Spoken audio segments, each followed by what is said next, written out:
Many parents come to us feeling confused and frustrated. Their child is struggling with constipation. They're typically prescribed a laxative to help things move along. They're told it's commonly used and considered safe, and for many families, it can absolutely provide some short-term relief. But sometimes parents notice that even though the medication temporarily helps, the constipation keeps coming back. Or they begin to notice that their child seems more unsettled, maybe more sensitive, or just not quite themselves, and they start wondering, is there something deeper going on here? So now, medications prescribed in Australia are regulated through the TGA and are often used appropriately and under medical supervision. But what isn't always discussed enough is this: constipation is rarely just about the bowel. It's often a sign that something in the child's regulatory systems need closer attention. And so that's what we're going to unpack today. So this video is for parents whose children, they either experience chronic or recurring constipation. They rely on regular laxatives to keep the bowel movements happening. They might improve temporarily, but their symptoms return, or parents who simply want to understand why their child's digestion isn't regulating naturally. It's also for parents who feel like they've addressed diet, they've addressed fibre, hydration, and are still stuck. So today we're going to talk about why constipation is often a nervous system regulation issue, and how stress patterns can impact gut motility, why short-term symptom support doesn't always support, or restore long-term function, and how a neurological approach may provide a more foundational perspective. So constipation is incredibly common in children. Research suggests functional constipation affects a significant percentage of Australian kids, particularly in the early childhood years. And understandably, first-line management often includes dietary adjustments, increased hydration, and/or osmotic laxatives such as polyethylene or glycol formulations. These can be very helpful in reducing discomfort and preventing stool retention, but here's the key question. If the bowel needs constant assistance to move, why isn't it moving well on its own? So let's have a look at how osmotic laxatives work. They work by drawing water into the bowel to soften the stool and make it easier to pass. It can provide immediate relief from the discomfort, but they don't directly influence the nervous system, the vagus nerve, autonomic regulation, or stress-driven gut motility patterns. They assist the stool. They don't necessarily restore regulation. And that's not a criticism, it's just understanding their mechanism. So let's dive deeper into the nervous system and digestion. Digestion is not just mechanical, it's neurological.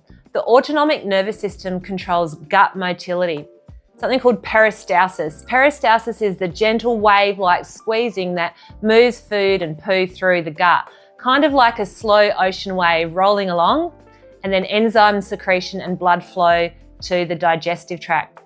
The autonomic nervous system has two main branches. The sympathetic system, fight or flight, and then the parasympathetic system, the rest and digest. When a child's system is stuck in sympathetic dominance, meaning their body is in stress mode, digestion is one of the first things to slow down. Because when the brain senses stress, it prioritizes survival over bowel movements. So remember the straw that broke the camel's back? Constipation often isn't random. It can be the result of layers building up over time, what we term the perfect storm. Prenatal stress exposure, birth stress or physical strain, early antibiotic exposure, recurrent illness, emotional stress, sensory overwhelm. Each factor may be small on its own, but together they can impact regulation. Eventually, the nervous system loses flexibility, and that's when the bowel motions slow. So at House of Chiropractic, we look beyond the poop. We ask, is the nervous system regulating properly? Is this child stuck in stress mode? Is there tension in the neurospinal system affecting autonomic balance?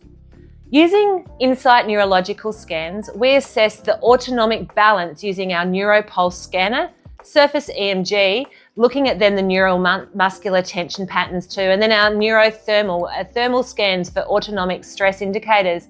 These give us objective information about how the child's nervous system is functioning, not guesswork, but data. So our approach with neurologically focused chiropractic care aims to support parasympathetic activation and reduce then sympathetic stress, improve vagal nerve regulation, and restore adaptability. When regulation improves, the body is better able to coordinate natural digestive functions, not by forcing movement, but by improving the communication. So just a side note here, we don't recommend stopping prescribed medication without speaking to your practitioner. Our goal is collaborative care. Sometimes medication is necessary short term, but if constipation keeps returning, it may be worth asking, is there something deeper affecting regulation? Your child's constipation is not a failure of fibre. It's not always just a dietary issue.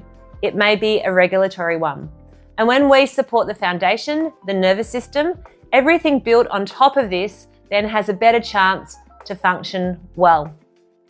So if your child is experiencing chronic constipation and you'd like a deeper look at their nervous system regulation, reach out to us at House of Chiropractic in Albury. Send us a DM or give us a call. You're welcome to book a consultation through our website too. You don't have to just manage symptoms. Let's explore the full picture.